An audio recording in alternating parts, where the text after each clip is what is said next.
Cooperativa Mamoncito. Deposita tu confianza.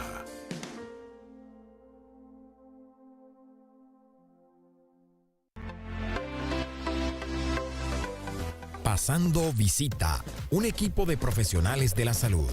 Cirujano cardiovascular y torácico, Luis Farrington.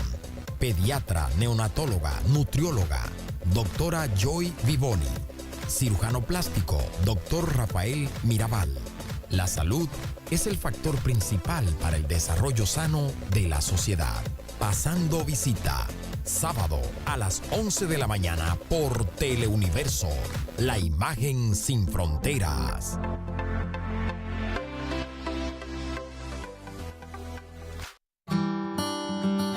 Yo quería seguir estudiando, pero mi madre me dijo, no se puede, porque no hay intérprete. Y yo me sentía frustrado. Seguimos buscando y encontramos esta escuela, gracias a Dios.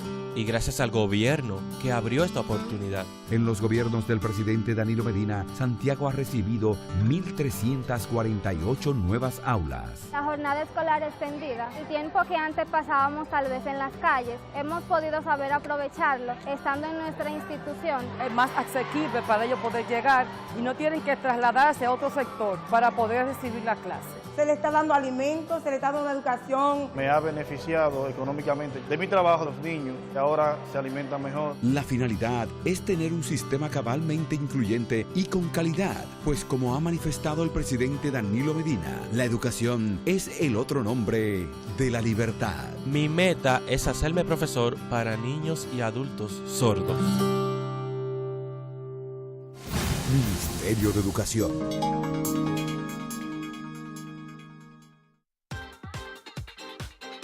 Porque somos la imagen sin fronteras. Somos un canal de esencia que incita y motiva, recorriendo palmo a palmo nuestras tierras. Un canal que día a día se reencuentra con su gente, que vive de cerca las más fieles tradiciones, que atesora momentos, que valora lo suyo. Real vocero de las ideas, ideales y aspiraciones de una raza, de un terruño y una bandera. Somos Teleuniverso, orgullo dominicano.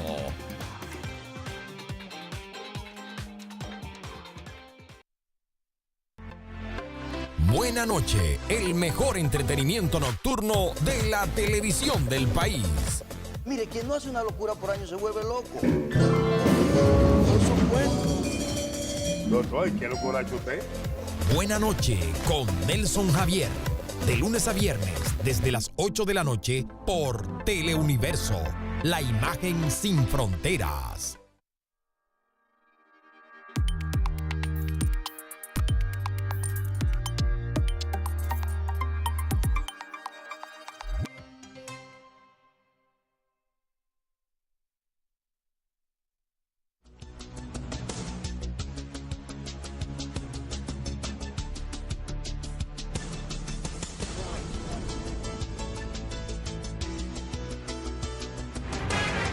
Muy buenos días, tengan todos ustedes en sus hogares.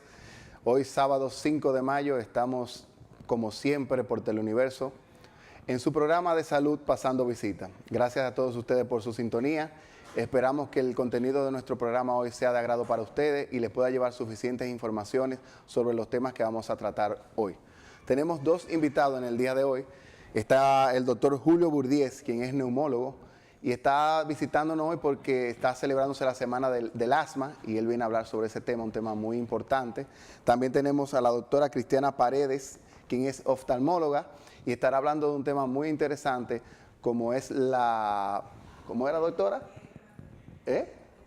La retinoplastia en prematuro. Es complicado, pero yo le invito a que se mantengan en sintonía porque es muy interesante conocer este tema para los que tienen niños pequeños, niños recién nacidos.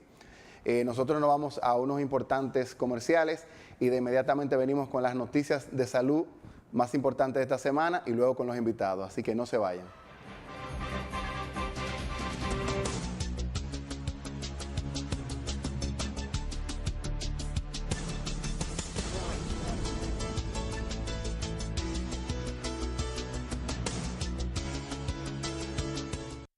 Francisco muy diferente. Francisco Vázquez haciendo una televisión muy diferente. Me da pena, me asquea. Dime. No entiendo esta política o esta manera de algunos políticos de muchos años, porque deberían ir aprendiendo con los años y creo que con los años se van poniendo más brutos. Francisco muy diferente, sábados desde las 3 de la tarde por Teleuniverso, la imagen sin fronteras. Búscanos en Twitter como @visitapasando, en Instagram como @pasandovisita29 y en Facebook Pasando Visita.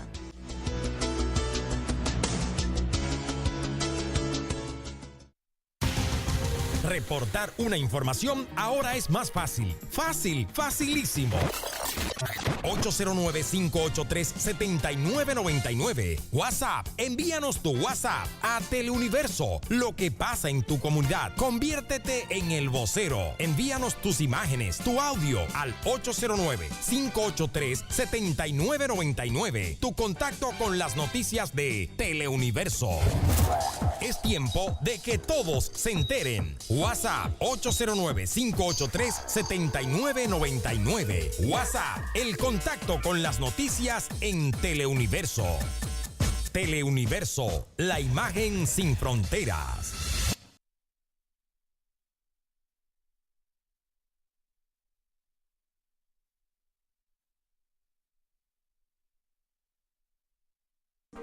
Puntos y enfoques, periodismo con responsabilidad. ¿A quién beneficia esa situación de liberar, de permitir el escape? Eso fue, no que otra cosa, permitir que se fuera. Puntos y enfoques con Carlos Manuel Estrella, de lunes a viernes desde las 6 de la tarde por Teleuniverso, la imagen sin fronteras. Búscanos en Twitter como @visitapasando, en Instagram como @pasandovisita29 y en Facebook Pasando Visita.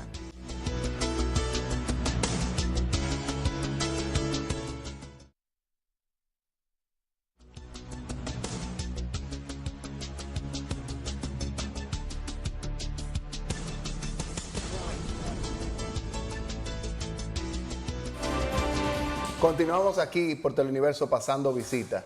Los invitamos a que nos sigan en nuestras redes en Pasando Visita 29 por Instagram, Visita Pasando por Twitter y en el Facebook Pasando Visita. También tenemos los teléfonos del estudio donde pueden llamar para hacer preguntas, cualquier duda que tengan sobre los temas que vamos a tratar. Y vamos a iniciar con las noticias de salud más importantes de esta semana.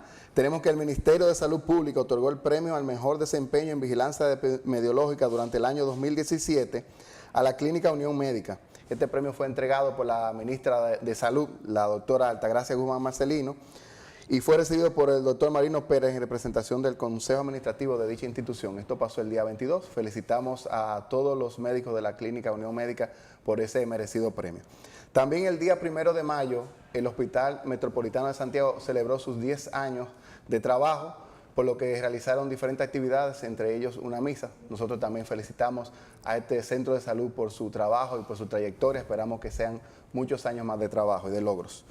En cuanto a las noticias que estuvieron en el tapete durante la semana sobre aquella muerte de 7 niños en el Hospital Jaime Mota en Barahona, el informe final del Ministerio de Salud sobre la muerte de esos neonatales habla de que las causas fueron diferentes, entre las que ellos mencionan ruptura prematura de membrana, prematuridad, bajo peso de los niños, debilidades en los laboratorios clínicos, en los laboratorios, en las imágenes y otras cosas. La Organización Panamericana de la Salud determinó que hubo baja aplicación de los protocolos neonatales que emite el ministerio. O sea, según ellos hubieron muchísimos factores, aunque lo primero que el ministerio mencionó era que era culpa de los médicos, que había negligencia de los médicos. Podría ser, quién sabe, pero cuando uno ve que en diferentes hospitales están pasando muchas situaciones que están ocurriendo con mucha frecuencia, que están muriendo niños, entonces debemos cuestionarnos, ¿es que son todos los médicos que están fallando o es el sistema de salud lo que está fallando? Creo que el momento no es para buscar culpables y estar echándole culpa a unos con otros, sino para buscar soluciones, porque son vidas las que se están perdiendo y en este caso vidas que apenas comenzaban. Es bueno que se ponga atención a todo esto, que Salud Pública, el Sistema Nacional de Salud, todos los implicados, los médicos, todo el mundo ponga su grano de arena por hacer las cosas mejor, para que la salud de nuestro país mejore, porque actualmente entendemos que la salud de la República Dominicana está en crisis. La Sociedad de Cardiología y la Sociedad de Radioterapia se quejaron con respecto a la situación que ocurrió, también que se habló mucho en la semana, de unos concretas, de los que están en preparación para ser militares, para el ejército. Se les estaba haciendo un ejercicio y varias tuvieron que ser internadas por un problema de deshidratación, por exceso de esfuerzo. Estas dos sociedades llamaban la atención al respecto. La Sociedad de Cardiología decía que es importante que antes de hacer ciertos ejercicios, que se hagan evaluaciones cardiológicas, algo que no se hace con cierta frecuencia aquí. Y no solamente para ejercicios como estos que hablaban de los militares, sino para deportes de alto gasto y de alto rendimiento, como ya anteriormente habíamos mencionado, de que es importante que se haga una correcta evaluación cardiológica antes de realizar un deporte, porque se ha visto con mucha frecuencia como ocurren inclusive muertes en deportistas, y esto tiene que tratar de evitarse, y la mejor forma de evitarlo es previniendo, buscando si hay un problema de salud.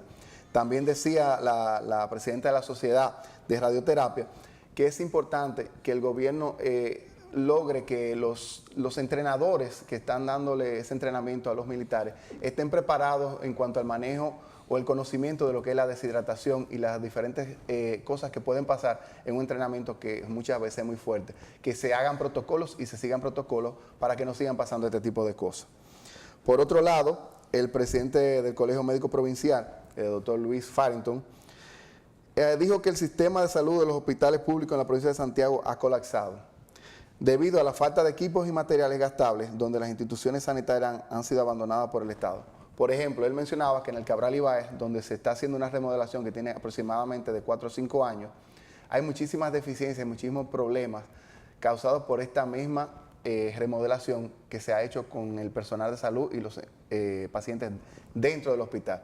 También hablaba del Hospital Estrella Ureña, donde existen diferentes problemas, falta de muchísimos materiales para servir a los pacientes, donde no hay máquina de anestesia para la cirugía y se están haciendo las cosas prácticamente con las manos. Se ha estado llamando la atención de esto desde hace semanas, han habido protestas, han habido ruedas de prensa, se ha estado llamando a las autoridades que pongan atención a esto.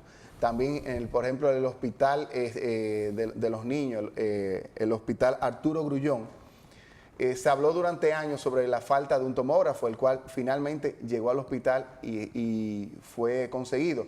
Pero aún falta lo que sería un UPS, algo que es para la fuente de energía de dicho tomógrafo, por lo cual todavía no puede funcionar de manera correcta. Entonces, todos esos detalles hacen que la salud no esté funcionando como debe. Y esos detalles no creo que sea culpa de los médicos, es culpa de los que manejan la salud. Así que vamos a ponernos en eso. Esperamos que las autoridades tomen carta en el asunto y que todas esas cosas se resuelvan. Como siempre le digo, todos los sábados es parte importante que nosotros como dominicanos, como usuarios de los hospitales y nosotros los médicos como profesionales que trabajan ahí, cuidemos nuestros hospitales para que estos puedan tener una larga duración de servicio, o sea, no sean destruidos después de las remodelaciones por un mal uso. Así que todos debemos ser cuidadores, todos debemos estar pendientes de que esos hospitales funcionen bien, pero nosotros debemos ser los primeros que debemos cuidarlos. Y ya luego de todas las noticias, quiero darle los buenos días al doctor Julio Burdiez. Doctor, bienvenido al programa, gracias por estar con nosotros aquí en Pasando Visita. Como mencionábamos, la Semana del Asma la estamos celebrando ahora y tenemos a usted de visita aquí para hablar de dicho tema. Antes de eso, doctor, yo quiero que usted nos diga cuál es su especialidad, dónde se preparó, para que todo nuestro público sepa con quién estamos acá. Sí, muchas gracias por la invitación a pasar visita, ¿verdad? Sí. Programa muy importante porque tiene un contenido importante y llena un objetivo importante en la sociedad dominicana. Yo soy neumólogo con un entrenamiento en neumología pediátrica. Trabajo en el materno infantil en la 4ª planta y tenemos ahí desempeñándonos como neumólogo aproximadamente 22 años. Excelente. O sea, que hay experiencia. Sí, un poquito. Decía un profesor de nosotros, decía, experiencia es el número de casos multiplicado por el coeficiente de inteligencia. O sea, que hay que ponerle algo más que el número de casos. Sí, claro que sí. Está la preparación, que también la tiene. Doctor, entonces, esta semana se celebra la Semana del Asma. Cuéntenos de eso. Sí, estamos celebrando, fíjate que a nivel mundial se celebra el primer martes de mayo de cada año, se celebra el Día Mundial del Asma.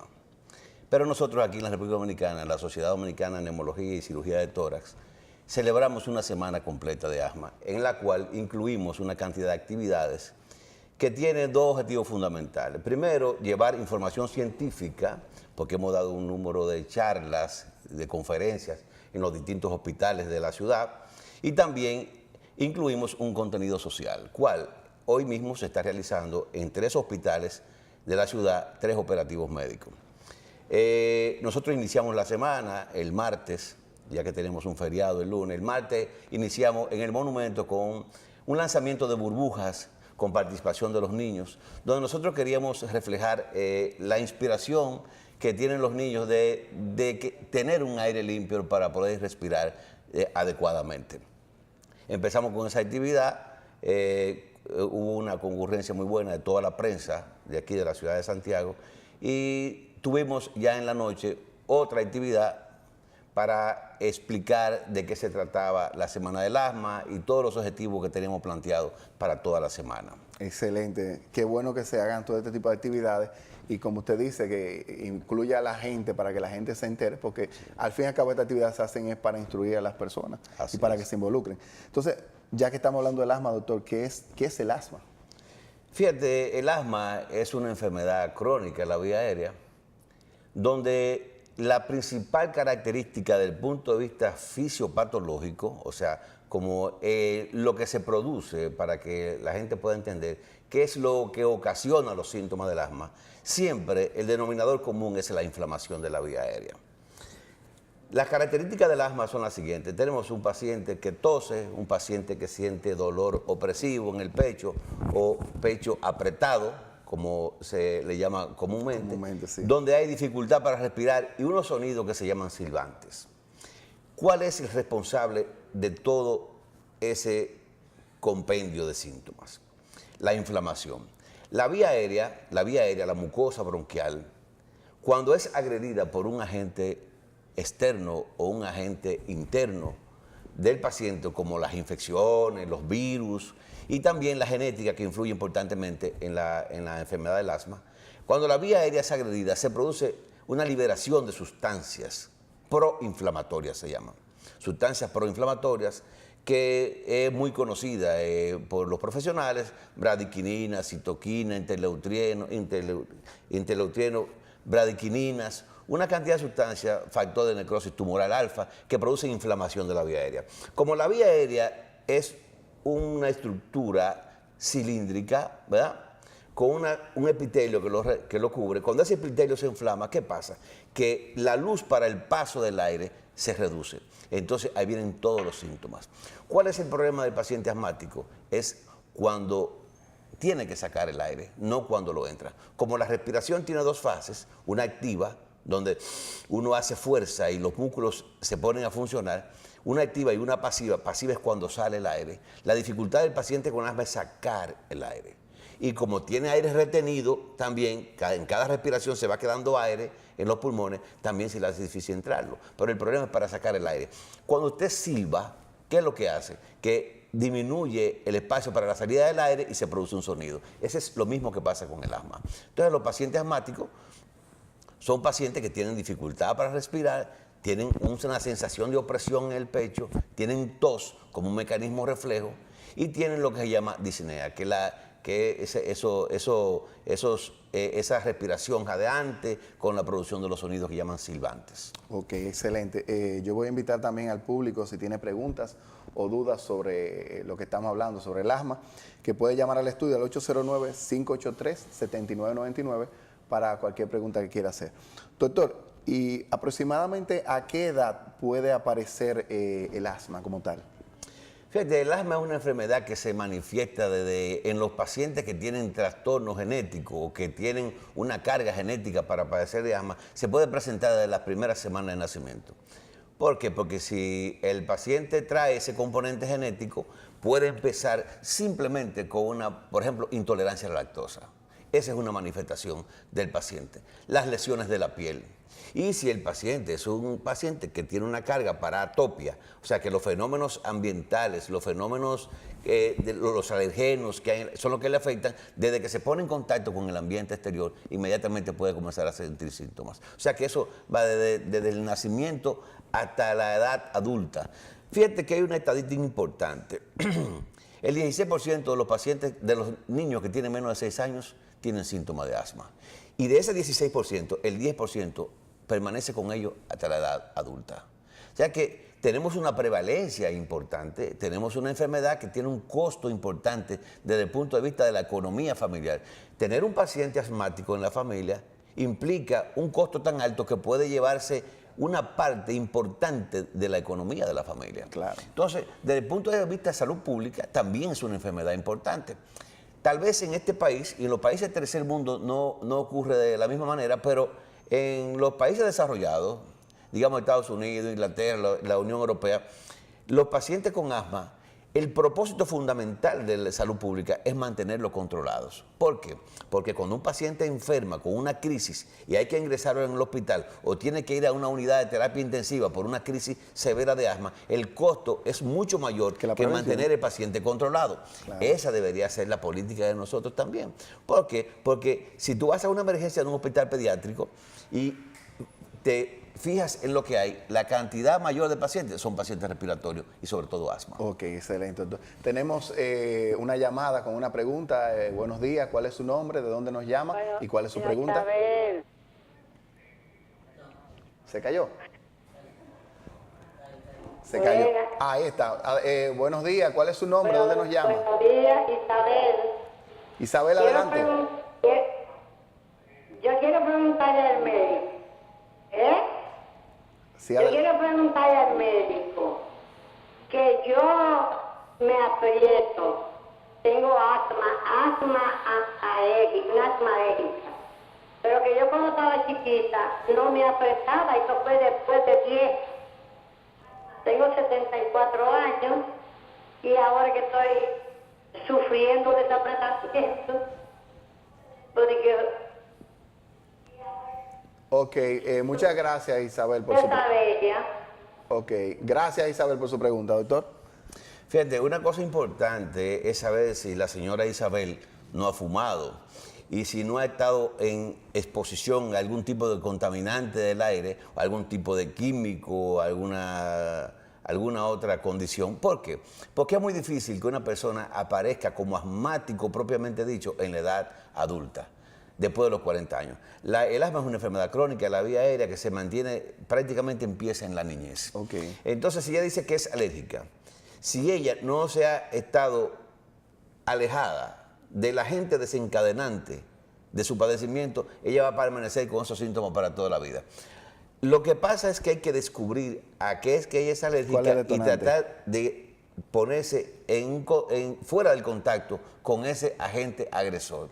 Si ella se mantiene, por ejemplo, si es una paciente que es alérgica al polvo, al ácaro, y si ella no tiene su casa higienizada, su habitación higienizada con relación al polvo y esas cosas, ella siempre va a tener, probablemente que se mantenga siempre con síntomas de asma, si es alérgica. Ahora, eso hay que descartar de que ella no ha estado en contacto con otro agente desencadenante de dificultad respiratoria, porque no todos los pacientes que tienen silbantes y dificultad para respirar son asmáticos. Hay que ver si no tiene otro factor desencadenante. Eso es importante, ¿sabes? Eso es importante. Doctor, cuando usted mencionaba ahorita que hay un 16% de adolescentes que presentan asma o de niños.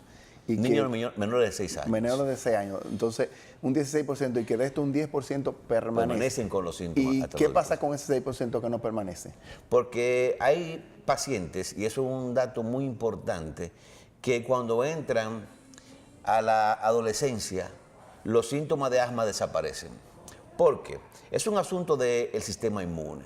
Hay que reconocer que los niños, antes de los 6 años, su sistema inmunológico se está desarrollando, aún no está completo. De hecho, sus pulmones, su vía aérea, no está totalmente formada para encontrarse con situaciones tan adversas como las que nosotros tenemos en nuestro ambiente. Entonces, después que estos niños terminan de desarrollar bien su vía aérea, su sistema inmune está mejor desarrollado, está más completo, desaparecen los síntomas de asma. Entonces, ese es el porcentaje que se queda.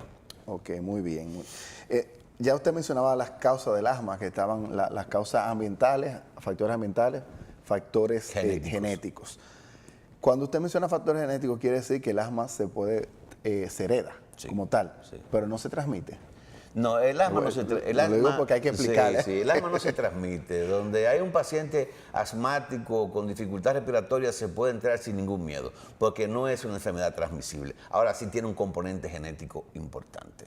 Donde hay un asmático, donde hay un paciente asmático ya diagnosticado, hay que buscar que en las generaciones pasadas alguien en la familia sufría de asma o de rinitis alérgica, porque hay una relación. Los pacientes asmáticos, los pacientes con rinitis alérgica presentan dificultad respiratoria y presentan síntomas de asma en un 35% de los casos. Ok, muy bien. Y, por ejemplo, ¿cuáles complicaciones le pueden venir a una persona que sufre de asma y no la maneja bien, a largo plazo y a corto plazo? Fíjate, el asma es una enfermedad que tiene un costo elevado. ¿Por qué? Porque el mantenimiento, los medicamentos que existen para el control efectivo del asma no son de un costo muy asequible para la población que es la que más padece de este tipo de enfermedad, la población más desposeída, la clase más pobre. Entonces, estos son los pacientes que están frecuentemente visitando el servicio de emergencias de los hospitales y el servicio de emergencia de las clínicas. Los problemas que acarrea esta situación son, primero, un problema de salud que permanece y que eso le infiere inmediatamente una mala calidad de vida a los pacientes, y el costo económico, porque lacera de manera importante la economía de las familias. Entonces, tenemos un niño con asma, pero ese niño tiene que visitar porque no tiene el control adecuado, porque el asma es una enfermedad muy controlable, se puede controlar muy bien utilizando los medicamentos adecuados y de la manera adecuada. Entonces, una pregunta. Por ejemplo, ¿los seguros médicos le cubren la asistencia a la emergencia al paciente asmático, pero no le cubren un tratamiento para controlarlo? ¿Sería así? O sea, le hago la pregunta porque usted me dice que es caro y que muchas veces tienen que ir a las emergencias porque no se maneja. Entonces, como ya hay muchas personas que tienen seguro, mi pregunta es, ¿los seguros cubren el manejo, diríamos, preventivo o control de la enfermedad, o no lo cubren o solamente cubren la asistencia a la emergencia? Fíjate, la situación de los seguros es un tema bien controversial, pero para avanzarte algo, los seguros no cubren los medicamentos de control de asma. Pero cubren la emergencia. Cubren la emergencia. ¿Sale más caro ir a la emergencia? No. Es más costoso desde el punto de vista de la crisis, o sea, hay que internarlo. Es más costoso para el paciente. Es más costoso. Ok. Sí. Tenemos otra llamada. Buenos días, ¿quién nos habla? Susana Martínez. Buenos días, doña Susana, ¿cuál es su pregunta?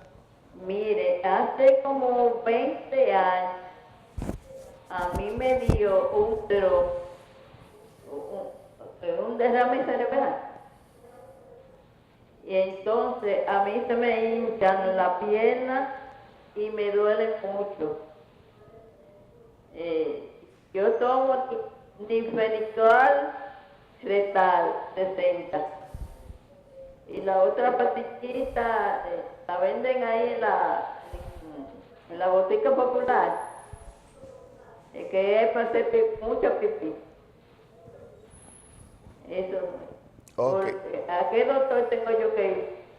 Ok, Susana, gracias por su pregunta. Mire, por lo que usted expresa, lo primero que debe ir a un cardiólogo, un internista, y también tendría que ver la parte circulatoria, ya que usted menciona que tuvo un stroke, hay que ver por qué fue esto. Entonces, lo primero que yo le diría que vaya a un médico internista para que le haga una evaluación general y luego la referirá de seguro a un cardiólogo y a otro especialista. Esa es mi información. Doctor, si tiene algo que agregar sobre lo que preguntaba la paciente. Sí, yo creo que ella dice que está tomando nifedicol retal, o sea que es una paciente que parece que es hipertensa, crónica, y está tomando algún tipo de diurético. Y esa fue la razón, lo seguro que una crisis hipertensiva fue la causa del accidente vascular cerebral. Muy probable. Tenemos otra llamada. Buenos días. ¿Quién nos habla? ¿Cuál es su pregunta? Buenos días. Le habla. Yo quiero... ¿Cuál es el tratamiento del ¿Puedes repetir la pregunta? Solamente antialérgico. Se está cortando la llamada. Si está llamando de un celular, busca otra localización. A ver, ¿cuál es el tratamiento para el asma? ¿Cuál es el tratamiento para el asma? Preguntaba ella. El tratamiento del asma, tenemos drogas muy modernas, medicamentos muy modernos para el manejo del asma, pero el tratamiento del asma se divide en dos partes. El manejo de la crisis, que siempre se produce en los servicios de emergencia y en las hospitalizaciones, y el tratamiento de mantenimiento, que es de hecho el más importante. Si ella quiere saber, no sé qué le interesa saber, si los nombres comerciales o si los nombres científicos genéricos, ¿verdad? Pero el tratamiento del asma se compone de dos partes. Un esteroide inhalado, eso es para el mantenimiento. Un esteroide inhalado que se usa en inhaladores de dosis medidas, que son las famosas bombitas.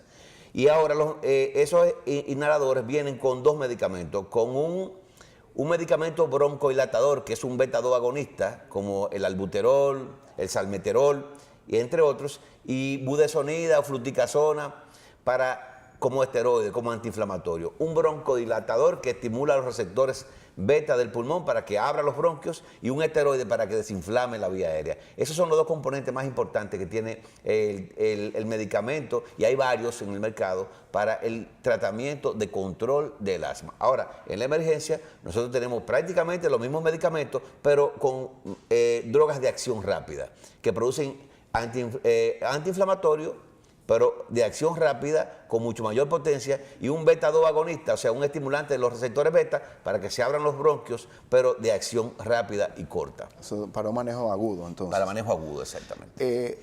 Ya que hablamos del tratamiento, entonces quedamos que el asma no se cura, el asma solamente se controla. O sea, que siempre va a ser, el asmático siempre será asmático, y como usted dice, una enfermedad crónica que hay que darle un seguimiento todo el tiempo. ¿Un paciente asmático puede practicar un deporte sin problemas? Sí, cómo no, salvo que sea un paciente que presente asma con el ejercicio. Okay. Y aún así también se puede controlar. Es que nosotros tenemos un arsenal de medicamentos que le dan un control efectivo a los pacientes. ¿Cuál es el problema?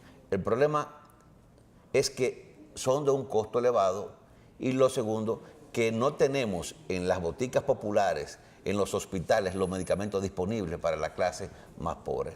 Ok, bueno, eso es penoso escucharlo. Sí. Doctor, yo le voy a dar las gracias por estar con nosotros, gracias por visitarnos en su programa. Queda abierto para usted cuando quiera visitarnos de nuevo aquí en Pasando Visita. El placer es nuestro. Y nada, le invito a que diga otra vez dónde usted está trabajando, por si alguno del público desea pasar a visitarle. Sí, nosotros estamos en el Instituto Materno Infantil y Especialidades, en la 4ª planta.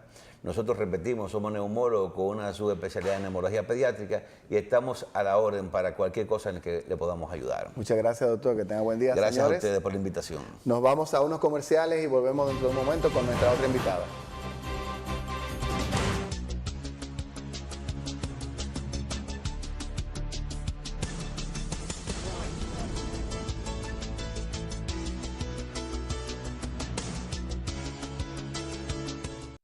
Búscanos en Twitter como @visitapasando, en Instagram como @pasandovisita29 y en Facebook Pasando Visita.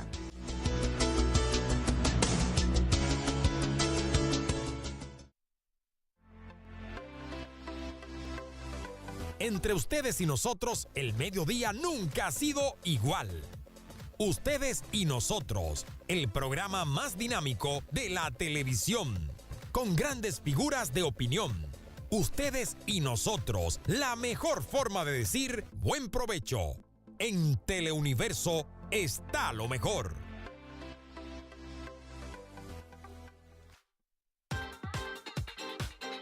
¿Por qué somos la imagen sin fronteras? Somos un canal de esencia que incita y motiva, recorriendo palmo a palmo nuestras tierras. Un canal que día a día se reencuentra con su gente, que vive de cerca las más fieles tradiciones, que atesora momentos, que valora lo suyo.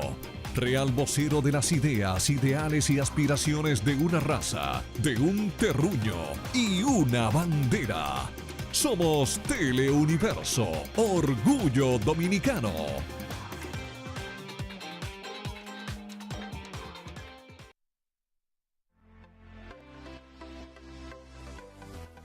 Las noticias del arte tienen su color y a todo color le pone su colorido a lo mejor del entretenimiento dominicano. En Teleuniverso está lo mejor.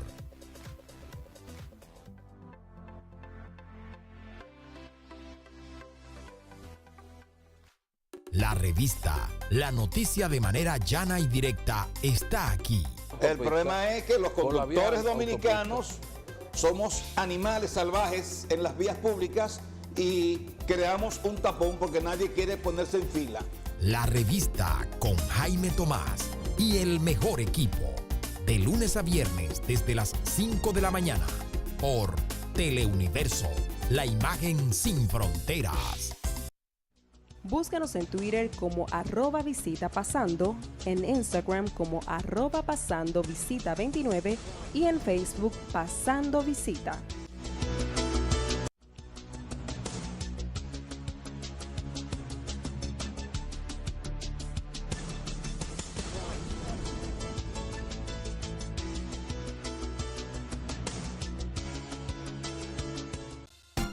Entre amigos.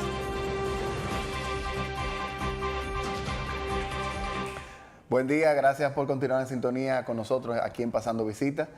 Ahora tenemos nuestra segunda invitada del día. Hoy tenemos dos invitados y ahora pasamos a la segunda, que es la doctora Cristiana Paredes. Buenos días, doctora. Buenos días, doctor Mirabal. Gracias por estar aquí con nosotros. La doctora Cristiana Paredes es oftalmóloga y nos va a hablar un poquito de una patología que tiene cierta frecuencia que ocurre en los niños prematuros, la retinopatía de los prematuros, ¿verdad? Así es. Doctora, antes de todo vamos a comenzar diciéndole a nuestro público dónde usted se preparó, cuáles son sus especialidades y eso. Sí, yo soy oftalmóloga, egresada de aquí del Hospital Cabral Ibáez. Hice una subespecialidad en oftalmología pediátrica en México, en el Instituto Nacional de Pediatría y Ecografía Ocular en el Instituto Nacional Conde de Valenciana, de Oftalmología Conde de Valenciana. Trabajo desde el 2010, 8 años ya, en el Instituto Oftalmológico aquí en Santiago. Ahí laboro y me dedico a la oftalmología pediátrica. Excelente, doctora. Como ustedes verán, tenemos aquí, igual que el invitado anterior, un especialista bastante preparado y que sabe de lo que va a hablar. Entonces, doctora, ¿en qué consiste este problema de salud que mencionábamos, esta retinopatía en los prematuros? Sí, la retinopatía del prematuro es una afección muy frecuente en los bebés.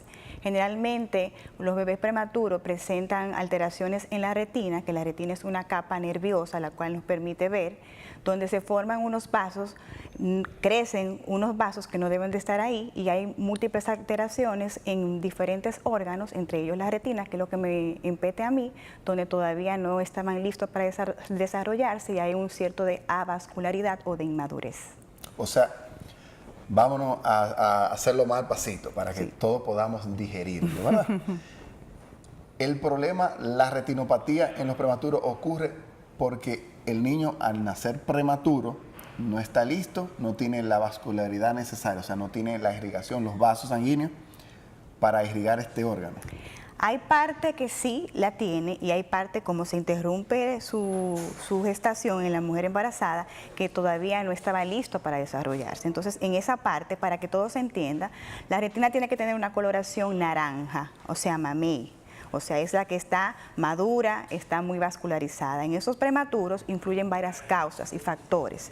El peso, un peso bajo, edad gestacional ante las 40 semanas y también el oxígeno. Entonces, el oxígeno en los prematuros es vital. Entonces, el oxígeno te ayuda a disminuir el distrés respiratorio, pero te estimula que en la retina se acelere y se formen unos vasos que no deben de estar. Ok, excelente. Entonces, ¿cuáles son los factores que van a causar o que más van a influir en que se produzca la retinopatía?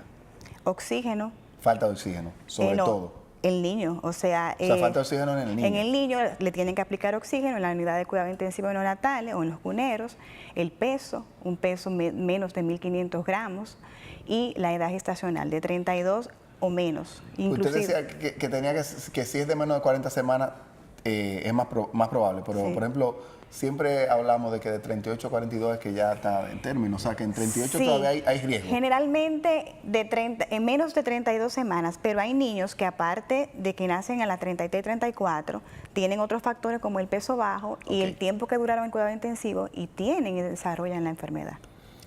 ¿Y por qué el peso bajo? O sea, ¿qué? Acuérdate que si se interrumpe el embarazo, ya sea por causa materna, una preeclampsia o a un sufrimiento fetal, el niño no va a ganar las libras que necesita de acuerdo a la edad. A lo que me refería, discúlpeme, es por qué el peso bajo es un factor. Ok, el peso bajo es un factor. Acuérdate que mientras el niño tiene menos defensa, o sea, está más propenso a deprimirse y generalmente nace con mucho distrés. Al no tener peso, no tener masa muscular, es un niño que es muy lábil a cualquier infección y a cualquier afección. Y en este caso, lo que tiene que ver con la retina, porque tiene que durar un tiempo X en cuidados intensivos. Aparte, no solamente hay afección en el ojo, hay afección pulmonar, hacen apnea, distrés, paro cardíaco y también afección importante a nivel cardíaco. Ok, y cuando el niño nace, o sea, ¿qué tiene que tomar en cuenta la madre? ¿Hay síntomas o algo que le haga pensar a la madre de que el niño va a tener problemas con la retina o inmediatamente debe ser como una costumbre obligada de que el pediatra refiere al niño a hacerse un chequeo de la vista? Generalmente hay madres que no lo saben. Generalmente la base y la orientación está en el pediatra que recibe el niño, en este caso el neonatólogo, y la edad, el tiempo que transcurre en que ese niño sea visto por un oftalmólogo. Hay madres que tú la recibes en la consulta y tú le preguntas ¿a quién te refirió? Y dice, no doctora, yo lo escuché por la radio o yo porque me puse a investigar. Pero la responsabilidad generalmente de orientar a esa madre de los factores que tiene el niño y los riesgos que puede tener si no es revisado por un oftalmólogo es el pediatra. Ok, excelente. Le invitamos, si tienen preguntas en su casa, si tienen alguna duda, a que pueden llamar al 809-583-7999, que son los teléfonos del estudio para cualquier duda con respecto a este tema de salud que estamos hablando. Doctora, cuando el bebé lo llevan a evaluar, ¿en qué consiste esta evaluación que usted hace de estos pacientes prematuros? Porque sabemos lo difícil que es todo lo que se trata con niños y más cuando son de esta edad tan temprana. ¿Cómo se hace eso? Sí, primero se dilatan las pupilas, se le coloca unas gotas para dilatar la pupila. Tenemos que tener la pupila amplia para poder ver más campo. Disculpe, las pupilas que son, ¿por qué hay que dilatarla? ¿Qué se quiere ver? Lo digo porque no todo el mundo maneja esa información y es bueno que entiendan los padres que casi cada vez que uno va al oftalmólogo, muchas veces necesitan que le dilaten la pupila, entonces vamos a ver por qué ahora. Exactamente, la pupila es lo que vemos ahí, que es un circulito negro. Generalmente hay un músculo que se dilata y se contrae. Tenemos que dilatar la pupila porque tenemos más acceso a ver el campo, o sea, vamos a ver la retina, vamos a ver el nervio óptico y vamos a ver los vasos. Y ahí vamos a ver las alteraciones que no podemos ver a simple vista. ¿Qué pasa? Como son bebés prematuros, se le coloca una mantita, le ponemos como si fuera un taquito. Se envuelve. Yo tengo una camillita en el consultorio para bebés, nos colocamos un oftalmoscopio indirecto que se coloca acá en la cabeza, utilizamos una lupa y con un aparatito que se llama bleforestato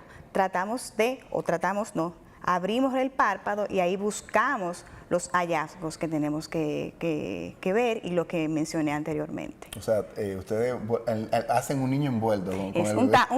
un taco. Previo a gotitas de anestesia, se le explica a los padres que aunque parezca que se le hace daño, el niño llora porque está atado y también por la luz que le molesta porque le penetra la retina. Esto es una cosa importante que usted mencione, el hecho de que los padres deben cooperar y entender lo que se está haciendo con el bebé, porque los bebés siempre ven al médico como un agresor, o sea, el niño siempre va a ver al médico como un agresor. Por eso muchas veces hay gente hasta que le mete miedo con jeringuilla, que te va a poner, lo cual es un error y está muy mal. Entonces, explicarle a los padres qué se le va a hacer detalle por detalle, paso por paso, es súper importante para que ellos entiendan y también para que apoyen, porque imagino que cuando está ese niño envuelto, los padres ayudan a sostenerlo, ¿o no? Sí, a mí me gusta que aparte de que la enfermera que me asiste me ayuda para la colocación de la cabecita, que la madre lo toque y que la madre le hable. O sea, yo le digo, háblele para que él sienta que usted está aquí. Entonces, el hecho de que la madre, ese contacto directo de madre-bebé, o sea, te hace un poquito más fácil, aunque hay casos de que aunque la madre lo toque es un poquito difícil, pero sí se puede lograr. Pero es bueno siempre explicarle, porque hay padres que no saben, ¿qué usted me le va a hacer al bebé? Y me le va a abrir el ojo, y que me lo va a clavar, me le va a poner tal cosa. Entonces hay que explicarle para que así ellos entiendan y explicarle la importancia de por qué hacerle ese examen. Ok. ¿Cuáles secuelas pueden venir después si un bebé no es diagnosticado con tiempo de este problema? Sí, eso es muy importante. La edad ideal para ver a los bebés prematuros es a la 4ª o a la 6ª semana, o sea, al mes de nacido o al mes y medio de nacido. Si no se trata un niño en ese tiempo y tiene una retinopatía del prematuro ya avanzada, se puede quedar ciego el bebé, o sea, se le desprende la retina, porque esos vasitos que no deben de estar ahí, se anclan y te traccionan como si fuera una tienda de campaña y se desprende la retina. Entonces ahí ya son los niños que lamentablemente le ven una manchita blanca en el ojo, luego te lo llevan doctora, traes el bebé porque le ve una manchita blanca cuando le tomo la foto, o le ve una manchita blanca cuando él abre los ojos. Entonces ya eso es un dato de que ya la retina se le desprendió y ahí el factor visual es muy malo, o sea, es malo el pronóstico. O sea, que la complicación de esto es la ceguera prácticamente. Sí, exactamente, la ceguera. O sea, muy importante este tema que estamos hablando, que quizás muchas personas no sabían la importancia de hacerle una evaluación oftalmológica a un bebé prematuro buscando una retinopatía. Espero que en sus hogares ya todas las madres o las que van a ser madres tengan esto pendiente, los que tengan un familiar con un recién nacido. Toma en cuenta lo que la doctora decía de que al mes de nacido es, al mes y medio, es el tiempo óptimo para tratar de evaluarlo. Cuando usted recibe este bebé que tiene este problema, ¿qué manejo se le da?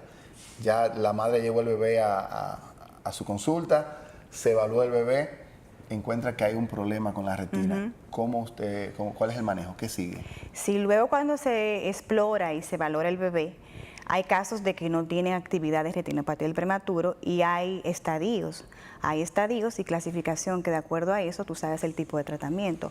Hay casos que lo observamos, hay casos que tenemos que inyectarle medicamentos para evitar y frenar que esos vasos sigan creciendo y me dañen la retina, y ya cuando son estadios muy avanzados se da láser, tratamiento con láser. Ya cuando hay una tracción o cuando hay un desprendimiento de retina, se refiere al retinólogo, que es la persona capacitada y especializada para hacer ese tipo de cirugía.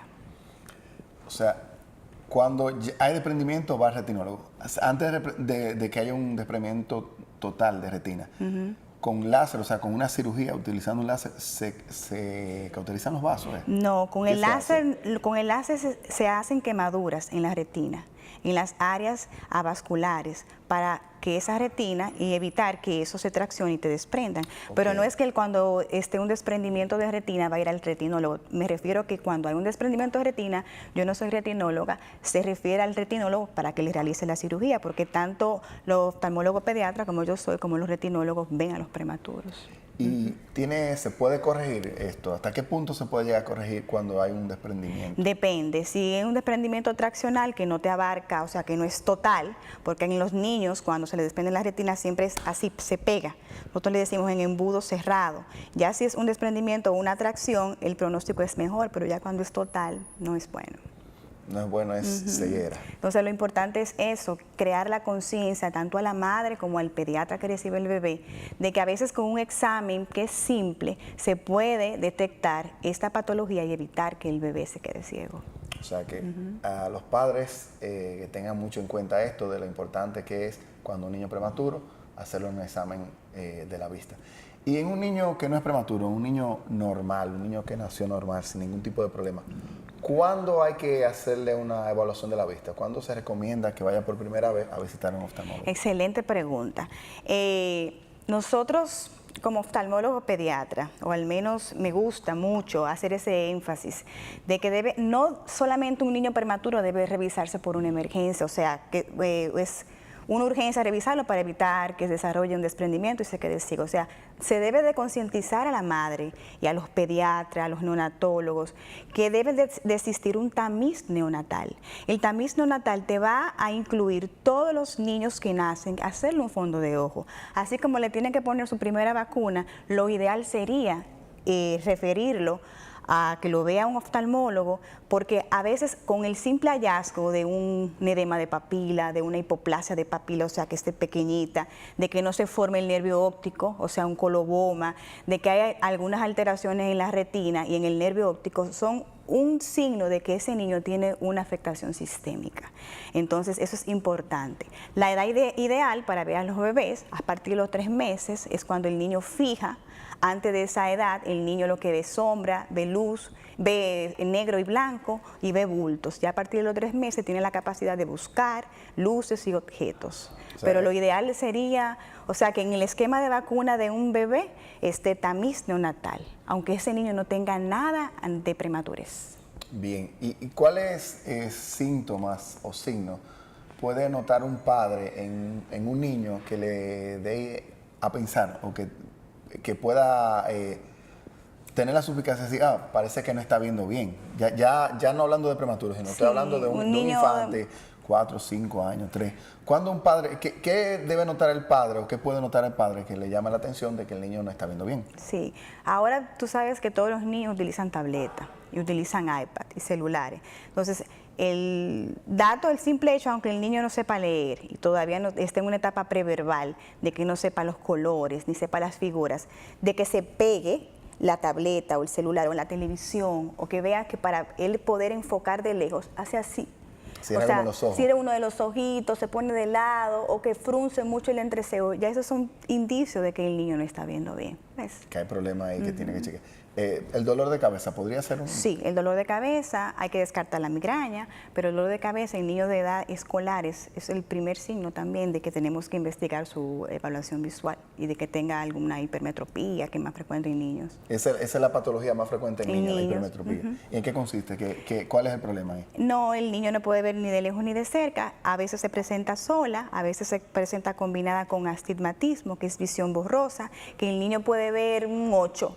Dices un 8, pero parece una B. Entonces, cuando hay visión borrosa que confunden las letras, los objetos, se llama astigmatismo. Puede presentarse solo, puede presentarse con hipermetropía o también puede presentarse con miopía, que es el defecto refractivo para ver los objetos a distancias. Ok, excelente, doctora. Gracias por tanta información. Esperamos que ustedes allá en sus hogares hayan aprendido cosas nuevas, así como las aprendí yo, y que tengan en cuenta que hay que los niños llevarlos al oftalmólogo ya después de cierta edad. Usted decía a los 3 meses, 3, 4 meses. 3 meses donde empiezan a enfocar. Acuérdate que también existen otras cosas, que es el estrabismo y eso, pero ya en edad preescolar, al mismo colegio, hoy día te exige una evaluación visual antes de inscribirlo al colegio. Algo bastante correcto. Bueno, amigos, gracias a ustedes por estar con nosotros en sintonía, en Pasando Visita. Gracias a la doctora Cristiana Paredes por su ponencia aquí con nosotros. Los invitamos a que la próxima semana nos acompañen a las 11 de la mañana por Teleuniverso, como todos los sábados, Pasando Visita. Tengan todos un lindo fin de semana. Doctora, gracias. Gracias a ti.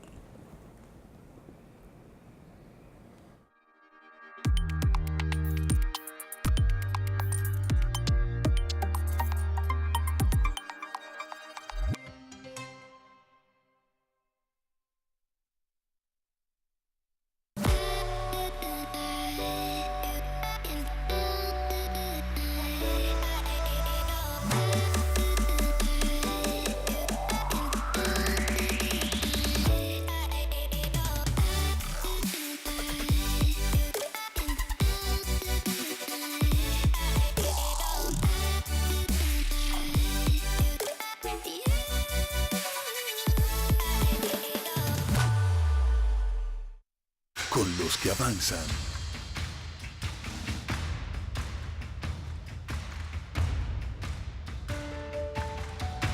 con los que construyen futuro,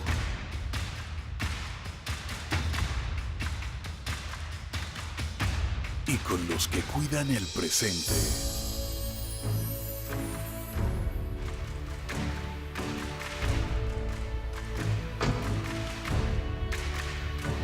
Con los que siembran.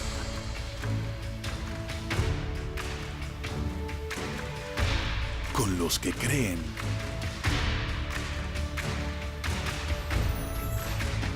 Y con los que crecen.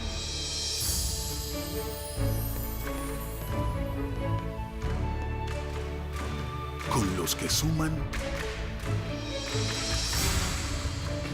Y con los que sueñan. Con todos los que aman esta tierra.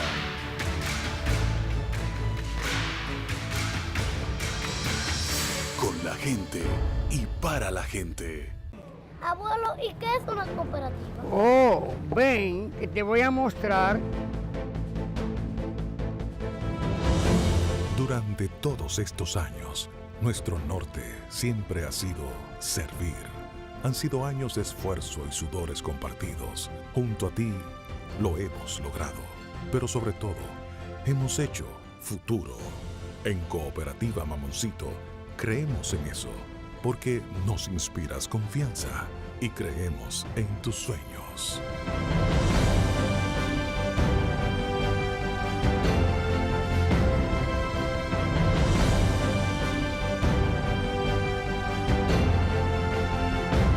Años creciendo juntos.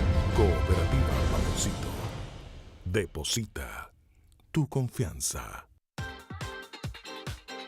¿Por qué somos la imagen sin fronteras? Somos un canal de esencia que incita y motiva, recorriendo palmo a palmo nuestras tierras. Un canal que día a día se reencuentra con su gente, que vive de cerca las más fieles tradiciones, que atesora momentos, que valora lo suyo. Real vocero de las ideas, ideales y aspiraciones de una raza, de un terruño y una bandera. Somos Teleuniverso, orgullo dominicano.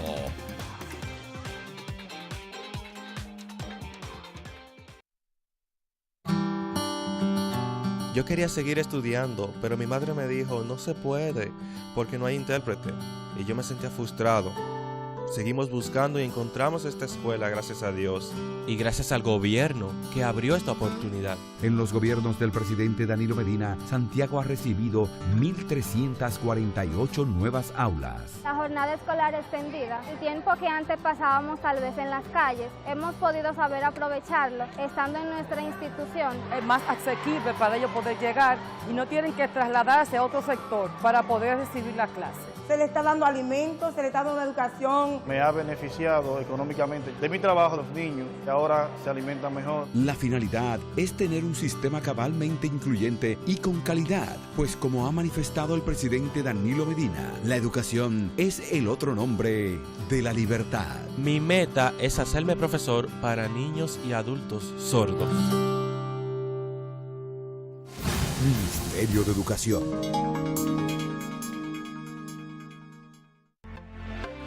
Buena noche, el mejor entretenimiento nocturno de la televisión del país. Mire, quien no hace una locura por año se vuelve loco. No, ¿qué locura ha hecho usted? Buena noche con Nelson Javier.